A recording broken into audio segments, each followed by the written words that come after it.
തുടങ്ങാം. ഒന്നാമത് എന്റെ മുഖം എന്ന് പറഞ്ഞാൽ കുറച്ചൊരു രൂക്ഷമാണ്. വെറുതെ വിട്ടാ പറ്റില്ല. റോസപ്പ് പോലുള്ള കവിള എനിക്ക് കൊതിയായിട്ട് പാടില്ല. ഞാൻ എന്ന് രണ്ടെണ്ണം പൊട്ടിച്ചിട്ട് ഓടിയിട്ട് വരാം. എന്നെ ഒന്ന് അനുഗ്രഹിച്ചേ.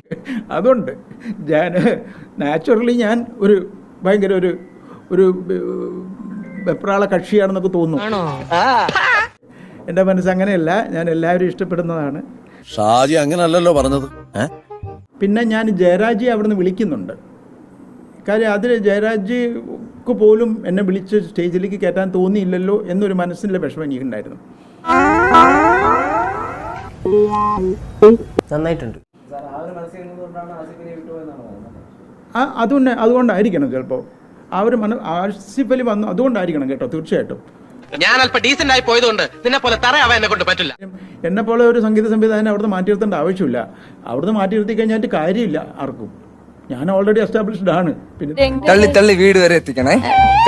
അപ്പൊ ആസിഫ് അലി തന്നു. Asif Ali I M so happy. Asif Ali തരുമ്പോൾ എനിക്ക് ഭയങ്കര സന്തോഷമേ ഉള്ളൂ.